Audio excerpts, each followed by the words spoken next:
आपने अपना report card दिया है, लेकिन और आपने कहा कि जनता रिपोर्ट कार्ड देगी, उनका अपना नंबर होगा, पर 7 वादे आपने किए थे जब चुनाव लड़ रही थी। 5 उनमें से उस पर काम हुआ, 2 ऐसे रहे जिसको लेकर आपसे सवाल पूछे जा रहे हैं। और मैं भी जानना चाहती हूँ कि वो जो 2,500 रुपये प्रति माह गरीब महिलाओं को देने की बात थी, या फिर जो पेंशन की वृद्धि थी, उस पे क्या काम हुआ है अभी? क्योंकि वो लग रहा है अभी पूरा हुआ नहीं है वादा। देखिए, दिल्ली का जो फाइनेंशियल कंडीशन है वो पिछली सरकारों ने इतना अस्त व्यस्त कर दिया है, और जिस तरीके से यहाँ पे करप्शन में सरकारें इंडल्ज थी, उसके कारण से पूरा फाइनेंशियल सिस्टम कोलैप्स था। डीटीसी आपका 70,000 करोड़ के लॉस में है, जल बोर्ड आपका लॉस में है, कर्मचारियों को तनख्वाह नहीं मिली, लोगों को पेंशन नहीं मिला, लोगों को कोविड तक की भी जो फाइनेंशियल हेल्प हमारे कर्मचारियों को, डॉक्टर्स को दी जानी थी, जिनका कोविड के समय में डेथ हो गया, उनको भी पैसे नहीं दिया गया, बच्चों को स्कॉलरशिप नहीं दिया गया। आप समझिए कि मेट्रो की पुरानी पेमेंट्स नहीं हुई। हर चीज़ का फाइनेंशियल सिस्टम जो है पिछली सरकार ने इतना अपसेट कर रखा था कि उन सब को संभालने में, समेटने में, सजोने में मुझे ये समय लग रहा है कि भी चीज़ों को मैं पहले ठीक कर लूँ, क्योंकि मेरे लिए ये बहुत बड़ी प्रायोरिटी है कि हमारे कर्मचारियों को तनख्वाह मिलनी चाहिए। मेरे लिए ये बहुत बड़ी प्रायोरिटी है कि दिल्ली को पानी मिलना चाहिए। और निश्चित रूप में महिलाओं को जो हमने कहा है महिला समृद्धि योजना के लिए, मैं उसे पूरा करूँगी। दूसरी चीज़ सड़क, मतलब मैं सड़कों की क्वालिटी की बात उतना नहीं कर रही हूँ जितना ट्रैफिक की वजह से। अब आपने बहुत सारे डेडलाइंस अपने तय कर लिए हैं, जिसमें सैनिटेशन भी है, जिसमें सड़कों की हालत भी है। अब बिना ट्रैफिक को बाधित किए कैसे ये चीज़ें पूरी होंगी? दिल्ली तो रुक जाती है जैसे ही काम शुरू होता है। क्या होता है, दिल्ली ना छोटी सी दिल्ली है दिखने में। आज जिन सड़कों को हम बना रहे हैं, जिन फ्लाईओवर को बनने की ज़रूरत थी, वो पिछली सरकार के कार्यकाल में आप 11 साल में बताइए कितने फ्लाईओवर बन के तैयार हुए? नहीं तैयार हुए। आज जो प्लानिंग मेरी सरकार ने की है उसमें हम नए फ्लाईओवर, नई रोड, जो ट्रैफिक कंजेशन के पॉइंट है उनको समाधान करना, 70 पॉइंट हमने दिल्ली में निकाले, उसको कैसे ठीक करना है, उसमें क्या क्या अमेंडमेंट्स होनी चाहिए, उसके लिए हमने टेंडरिंग करी। हमने वाटर लॉगिंग के जितने पॉइंट थे उनको आइडेंटिफाइड करके उन पे काम किया। मिंटो ब्रिज तो आप लोगों का फेवरेट जगह थी, जो आप लोग न्यूज़ में दिखाते थे लगातार, बार बार आपके चैनल पे आता था। अभी भी हमारे लेंस पर है वो। बिल्कुल होना चाहिए। और पहली बार सालों बाद मिंटो ब्रिज आपको दिखाई दिया कि जिसमें जल भराव नहीं हुआ। तो ये सारे काम जो हैं सरकार लगातार कर रही है, कारण और निवारण पे काम कर रही है कि भाई क्या रीज़न है कि यहाँ वाटर लॉगिंग होती है। हमारी दिल्ली जो है सालों से उसी पुराने ड्रेनेज मास्टर प्लान पे काम, 50 साल पहले का, मतलब आज उन ड्रेन की कैपेसिटी खत्म हो गई है, आज हमारी रिक्वायरमेंट बढ़ गई है, पॉपुलेशन बढ़ गई है, तो आपका ड्रेन बड़ा होना चाहिए, आपका सिस्टम उतना होना चाहिए कि जो उस कैपेसिटी को ले सके। 50 साल बाद हमारी सरकार ने आने के बाद में नया ड्रेनेज मास्टर प्लान लेके आ रहे हैं, जिसमें आज पूरी दिल्ली की बड़ी ड्रेन्स को बनाने का काम हमने शुरू किया। 220 करोड़ लागत से हमने किराड़ी की जो ड्रेन है वो बना रहे हैं। यहाँ पे नजफगढ़ की ड्रेन को हमने बनाना शुरू किया। इस साउथ के एरिया में एमबी रोड की ड्रेन जो है उसके टेंडर हो रहे हैं। तो ये सारी की सारी दिल्ली की जो रिक्वायरमेंट है, जब ये सारे काम पूरे होंगे तब तो वो ड्रेन उस पानी को ले पाएंगी, चाहे वो बारिश का है, चाहे आपका अन्य जगह से पानी आ रहा है, नहीं तो वाटर लॉगिंग खड़ी ही रहती। इतने दिन बाद अगर रेखा गुप्ता को जज किया जाए उनके काम पे, उनके, आप जो जिस लेगेसी प्रॉब्लम की बात कर रही हैं कि वो विरासत में मिली हैं वो दिक्कतें, कितने दिन बाद आपको जज करना फेयर होगा आपके लिए? आप मुझे रोज जज कीजिए, आई डोंट माइंड। मैं अगर लगे कि रेखा गुप्ता काम कम कर रही है तो जज कीजिए। अगर आपको लगता है कि रेखा गुप्ता ने सही निर्णय नहीं लिया तो आप जज कीजिए। मैं इस सालों की दिल्ली जो फंसी हुई थी, अपनी समस्याओं में उलझी हुई थी, उसका एक एक सिरा पकड़ के सुलझा रही हूँ।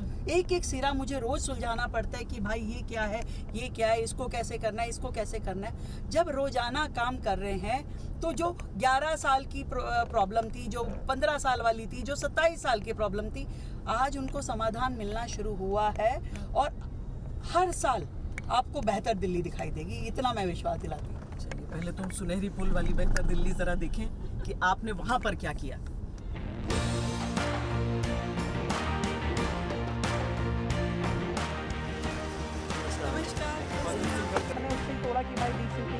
ऐसे हम ट्रेन यूज करेंगे, बाद में जब मेट्रो का हमने ऑपरेशन किया तो पूरा ये सिल्ट ये हम तो एकदम समझ में नहीं आया।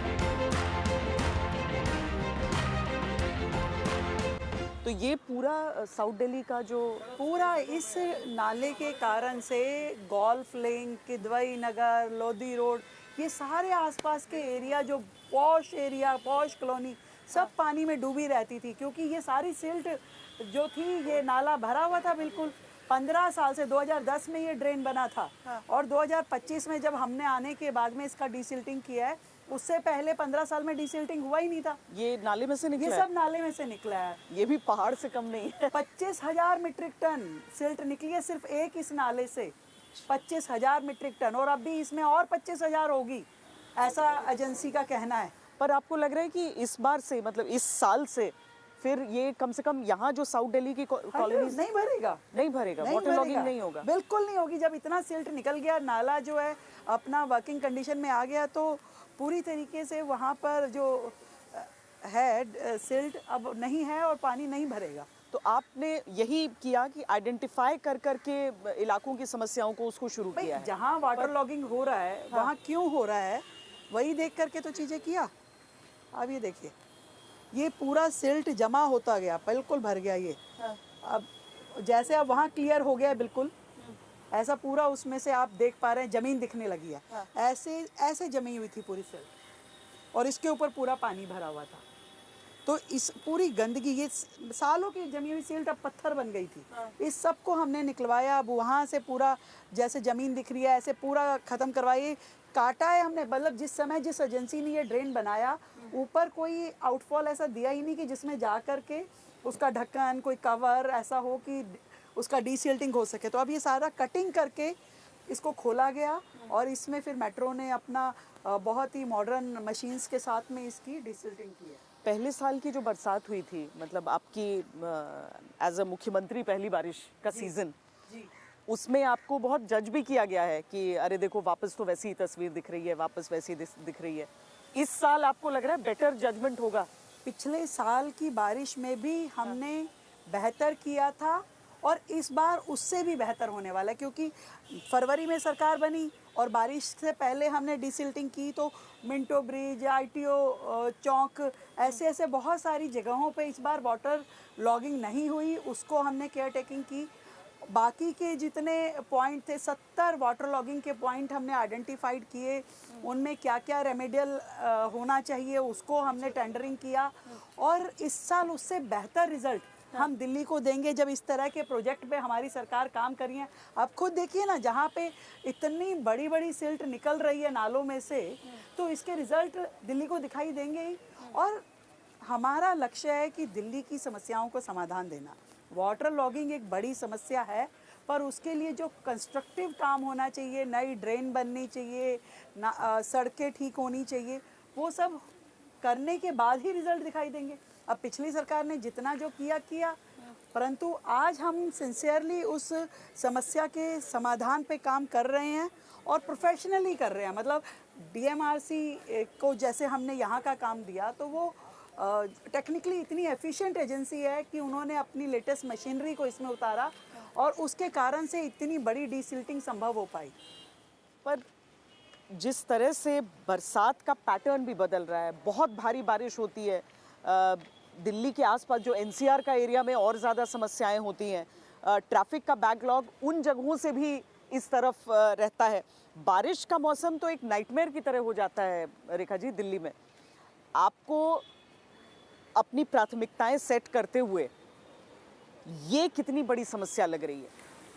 दिल्ली की समस्याएं जितनी भी हैं, वो कहीं मौसम से संबंधित है, कहीं पॉपुलेशन से संबंधित है, क्योंकि छोटी सी दिल्ली पे इतना प्रेशर है और इंफ्रास्ट्रक्चर हमारा उस तरीके से डेवलप्ड नहीं था, तो वो समस्याएं लगातार दिल्ली झेल रही है। पर हमने कोशिश की है कि एक एक करके उन समस्याओं पे हम काम करें, क्योंकि वो समस्याएं सारी आपस में जुड़ी हुई है। भाई नाला भरा है इसलिए वाटर लॉगिंग है, वाटर लॉगिंग है इसलिए ट्रैफिक कंजेशन है, ट्रैफिक कंजेशन है इसके कारण से पॉल्यूशन है, पॉल्यूशन है तो लोग बीमार हैं।